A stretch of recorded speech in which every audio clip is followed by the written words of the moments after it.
Hola, hola, Bafiro. This is your boy, KP Cooper, the illoicius.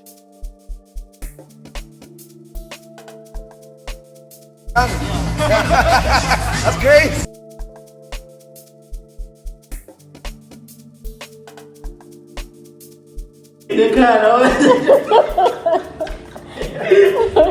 Andikela-ke meta aba bantu basitoti nentoni wangiqhekazela mina meta nami ndiyokuqhekezela yebo.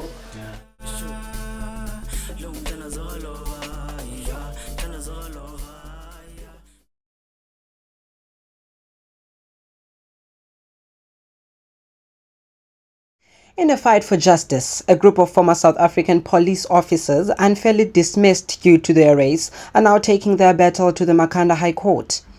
The officers, who are black and colored, claim they were wrongfully removed from service in what they call a clear case of racial discrimination. As they seek legal intervention to restore their dignity and careers, their case highlights ongoing challenges within law enforcement. If they want to go wherever they want to go, these white parents are spying me, whatever. Because of the color of my skin. That's why I was dismissed. We now cross over to Lihle Smith for more details on this developing story. Today I'm here as a victim of racial discrimination. It's me and these three gentlemen and others. I think about more than 20 something. Others could not come in, others are sick. Briefly, what happened in South Africa after 1994? So many white police that we integrated with them still continue to practice apartheid laws. As you know, in the old police, there was a standing order regulation that say a superior is a white person, irrespective of a rank. Meaning if you are a senior but you are a junior towards a white person. So what happened is that me, as a commander, I was promoted to Craddock and also to Grahamstown. On my arrival there in those places, I noticed that the white officers and the white sergeants didn't want to take my instructions. As a result, I reported my brigadier there, which was my boss, which was called Brigadier Bota, to say, Brigadier, in terms of sub-regulations now after 1994, juniors take instructions from seniors. But Brigadier Bota ignored that. Then I started to charge those white warrant officers for not taking my instructions. When I charged those white warrant officers, he said, I'm going to deal with you. Then what happened later on? I noticed that these white warrants are spying me, whatever I'm going, they are spying me, and a lot of cases were open against me. Later on, in my office in Grahamstown, there was a housebreaking where a lot of documents that I used to drive, in fact, a lot of documents that I used to drive vehicles were stolen. A year later, I found that these documents that were stolen in my office were filed in a disciplinary case where Brigadier Bota was the complainant. And found that the purpose of stealing those documents by these white police was only to create these cases that are not existing. Then I reported all these issues to the offices of the minister, provincial commissioners, as well as the president, but nothing happened.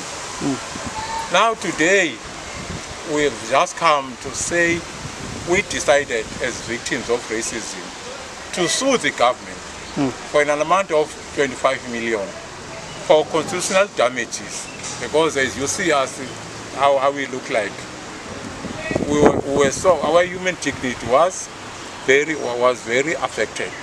Therefore, we are here now to file papers in Grahamstown High Court for constitutional damages, as well as for any damage that the court might help us. In the process of trying to raise this thing in South Africa, I also wrote a book called Unfinished Road to Justice. This is the book. This is the book I wrote. Sorry. The purpose of this book, I try to I try to collect everything what happened in South Africa from 1996, where the white police who committed serious cases were covered up, and where the black and colored police were dismissed for false cases. So this book has got a list of many white police who committed serious offenses who are still working in the police, and also many black police and colored ones that were dismissed without a trial. So these are the papers that we are going to file today for this class action of ours. This is the front page of the papers that we are going to file. This one. We are going to file these papers today. Then the next page, this is the order we are looking for.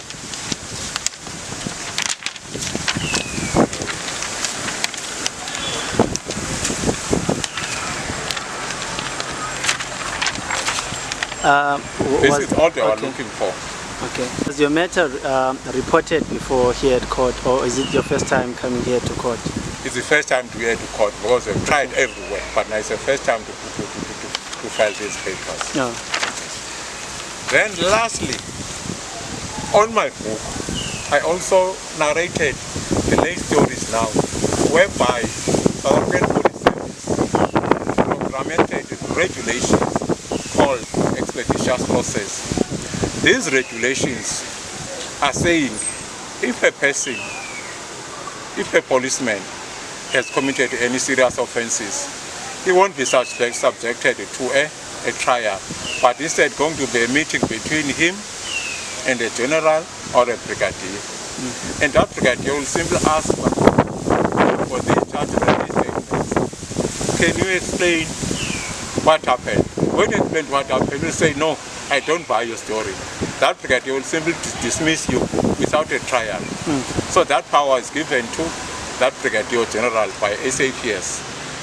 Out of that regulation, SAPS already dismissed more than 2,000 police, but unfortunately in Grahamstown, although this regulation is for every policeman, in Grahamstown, only black and colored police. From now, I think it's more than 3 that are already dismissed. But the white police who committed serious offenses from 2018 up until now were covered up, were not subjected to that regulation. Then lastly to that, we decided to take SAPS now to High Court of Bloemfontein. This is the application.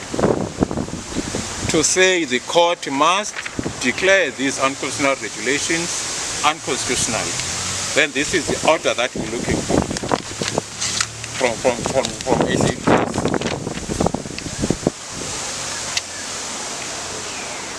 So that is why you are here today, to tell the nation that we the black and colored people, we don't know what we did in this country.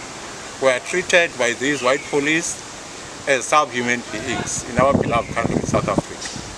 So how long did this thing started of police being dismissed? In 1997. 1997 until today? Until today, it's still happening. If you are white, if you are a black police or colored police, you just dismiss. By these white police, they have got powers to do everything. Then lastly, in Grahamstown, the HR officers are white police. They are the one who decide who must be dismissed and who must be protected. So that's what is happening. So in short, the white police in Grahamstown are seen applying apartheid laws in the present situation, but the government don't want to take steps. So there's evidence of that? We have got evidence on that. The names of those policemen are on our data, on our papers. We'll name them. And these colleagues also give the names of those ones and all their stories. My name is Xolani Mame, former South African Police Service. This issue has been started from 1996, while black police officers, the minority class of the white people, were dismissing the black officers in the South African police. We were having cases from criminally, and then we have been acquitted criminally in the regional courts here in Grahamstown. And when we go back to the departmental hearing, before we started the hearing, we were even told by the white minority rulers that you can win the case criminally, but you won't win it at the departmental hearing. The sergeant who was there at that time, Sergeant Tato Breeze, she is the one, and the presiding officer Cruz. And those hearings were not held here in Grahamstown. We were taken to Norma House in Port Elizabeth, where the decision will be made. All black officers were dismissed in Norma House. Even Constable Nabo and Sergeant Dana was dismissed in Norma House. There are white people, white officers who are here in Grahamstown who have cases, just like Milanda Kutse. The firearm was stolen in his office in Grahamstown Police Station. And that firearm, the guy who stole the firearm, he committed a serious case in the location. And that guy was sentenced here in Supreme Court in Grahamstown in life. And nothing had happened to Milanda Kutse. And even Captain de Klerk, he was charged for fraud. The only thing what happened, he was charged only, he was fined 100 rand in the police station. The fact is, this is becoming serious here in Grahamstown. We are at the location of which of the white minority rulers here in Grahamstown. We try to run away here in Grahamstown to make transfers to go to other towns, but the officers who are those in town, they don't want to come to work in Grahamstown because they know very well of the apartheid of the white minority rulers here in Grahamstown, of which we are here now to say now we are crying tears because those white minority rulers now are still at work, and those who committed those crimes are still at work. They are working, but they're the only black and colors who are out of service. As from 1996, after the release of Nelson Mandela, it's where it started. And they dismiss all the black people because they are fighting back because of the ANC's ruling this country. Yes, I was fired in 2000. I was charged on 1996 and I was acquitted in the regional court in Grahamstown. That case was all over South Africa, even all over through the papers and radios when I was acquitted. And I was found guilty for the same case I was acquitted in regional court. I don't know which evidence in the department they have in Grahamstown, of which there's no evidence they have. It's because of the color of my skin. That's why I was dismissed. Good day, my name is Mzilowo Hoza, former police. I was working at Fort Brown. What my colleagues have already said, it is very true. It is true.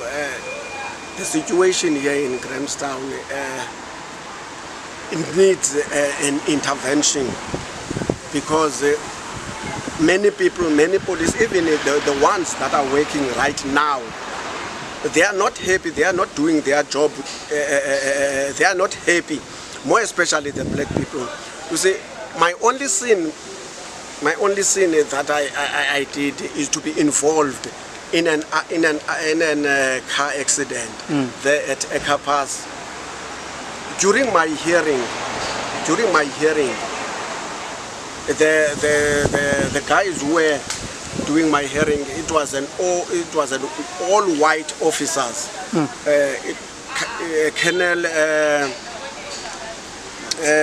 Nutze, Captain Diesel, they did receive instructions from Captain Green, who was working here in Grahamstown Cluster.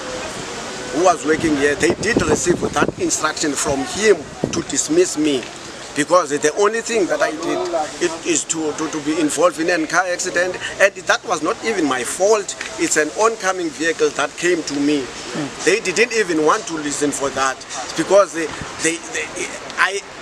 even Captain Green got a guards to go to visit my station during all that process. Then he told the members while he was visiting there that I'm no longer coming back. If he is not part of that hearing, how does he know that I'm not coming back again? Because he told the members there at the station that I'm not coming back. They mustn't even ask me, because they were asking me, the interference the white policers they have during the hearing here, it's not right, because they did whatever they want to do. You won't even say anything. You don't even have a say. If they feel they want to dismiss you, they just dismiss you. There are many police white officers here in Grahamstown who also did commit for an example, there is Constable Zili who let the suspect run away. He just only got 1 month suspension. 1 month suspension. Then there's nothing after that. So all these things that are happening here in Grahamstown, where the police are not happy, we're not happy. We are not happy at all. So that's why we want government to intervene here, because the police, the white police here in Grahamstown, they do as they please. If they want to go wherever they want to go, they go to work on that station. As my colleague already said, that many police around South Africa doesn't want to come here in Grahamstown because they know the racists here in Grahamstown. They know. Thank you very much. Okay. So I wanted to ask, were you fired because you are using the department's vehicle, or you are using your own vehicle? Yes, I was using the state vehicle. I was on duty. I was performing operational duties, of which even there on that operational duties, I was having the what you call it, event metrics. I even booked myself on the OB, occurrence book, that I'm on duty, and they said that I was not on duty. I've got the event metrics that tells me that on a certain date I must perform some certain duties. I was performing those duties. They even changed it here at the cluster during the hearing. They changed that event metrics that I was having, but I do also have the copy of the right one. They changed it to suit them, you see, so that they can fire me and say that I was not supposed to be on duty at that particular time. So are the people who are responsible for this still working there, or what happened to them? Last time I checked, the Captain Trino was got a promotion to Eitenach, Utenach. But some of them are still there. Okay. Some of them. Okay. Thank you so much. Sir, please introduce yourself and tell us why are you here today. Good day. I'm illoicius Hoffman, a former detective at Stock Theft Unit, Grahamstown. Yeah, as the guys already told you, we are just coming to complain about the abuse of powers in the police, and especially in the NPA, also at the court systems. My matter is that I had a case opened against me of my girlfriend at the time. I have a daughter with her. It was just a matter of jealousy, agreement, and that she opened the case. The next day she wanted to withdraw the case. But then the sergeant, having the case, Sergeant Oosthuizen, pursued the matter. He abused his own powers. What happened is that he arrested me for the case even after I told him that he opened the case for kidnapping and assault GBH, and I told him what transpired the night before, and I told him even to go and ask her for the whole truth, and he came back to me, told me that she did tell him that what happened, and she did give him a withdrawal statement, withdrawing the case. But the case went forward. I went to senior prosecutor at the court to ask why this case is proceeding, because as a detective myself, I know that if there's not enough evidence in a docket, not enough statements and everything, a docket is not supposed to go to court. And he told me that he's just proceeding just to process the docket. But at the end of the day, I was arrested for the weekend. I was detained for the whole weekend in Vinek prison. I came back, the case was pursued again. He arrested me again for the same matter, and I was detained for almost a full year. Whereas this lady told them that she wants this case withdrawn. There is no matter there, and they even told her that the doctors and is the ones that continuing with this case. So I just want to conclude that to say that there is the wide abuse of powers in this matter. Even my commander at the time, what I think they are all connected. My commander at the time is friendly with this same investigating officer that arrested me, and he is working at the same office now. The same commander, Colonel Zili, is also friendly with the senior prosecutor, Mr. Conradi, and I spoke with all of them to try and get the reason why this case has been going on. So there was no case. The case, we tried to change it to another magistrate's court, and only at that stage did the complainant, which was my girlfriend, get a chance to explain her part of the story. And at the end of the day, the magistrate found that there was no case, and I was released. The only case that they wanted to push on me was because I was looking for a suspect on the state vehicle. And then they wanted to push that I stole the vehicle. But at the end of the day, they even went to the police garage to confirm that I did not steal the vehicle. I signed for the vehicle, and I did my investigations. Only incident happened that was not planned. It's just the incident that took place. And then even another sense of another story is that white police at the station, they also chased after me for another state vehicle that I had an accident with. I was a detective at stock theft, so we used to work in the bushes. I worked in the bushes. I had an accident with a vehicle. My commander at the time, which was an African man, took my statement and the case was finalized. The process was finalized. Everything was done. When that commander resigned, not even a month or so after that, my senior at my office, Warrant Officer Fullerton, advised me that now you will see, you will pay for that vehicle. And he went to Colonel Killian, who is also at Human Resources at the police station, and they pursued this matter and they wanted me to pay for this vehicle, whereas this issue was concluded, it was finalized. That is just to show that how the white people are chasing after us, and that is the truth. Even this Captain Jetta Dupree, she was chasing after me. I was staying in the at the time. She wanted to chase me out with any small matter that's arising. She will come to me and say that I have to leave the barracks. And I asked her, what? Just give me one good reason. She could never give me a reason. And that is just to show that these white people, they are chasing after us. They are chasing to get us out of the police, and they got it right.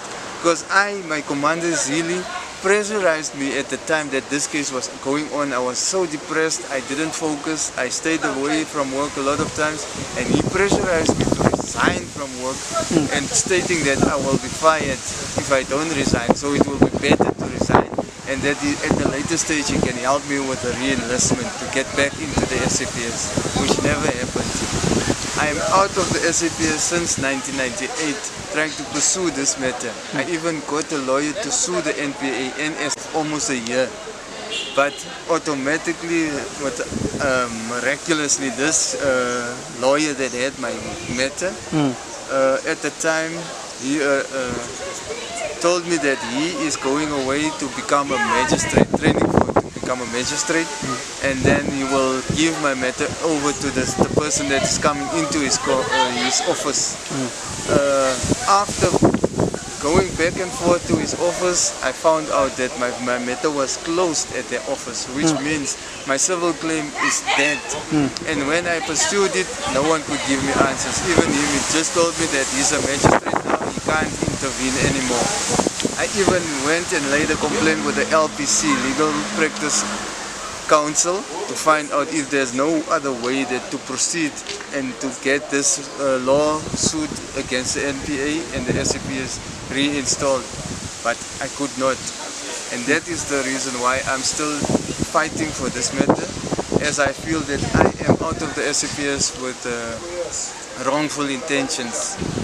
And yeah, that's why we are trying to fight, and we are we are sure that there is too much abuse of white powers.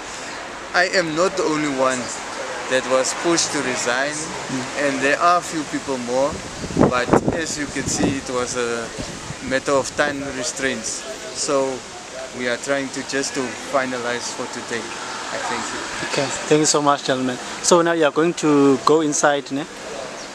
What's going to happen from now? We'll go later on. Okay. As the officers stand firm in their pursuit of justice, this case raises critical questions about transformation and fairness within Thembimpilo. Will the Makhanda High Court ruling set a new precedent?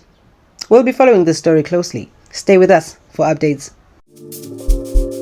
Oh.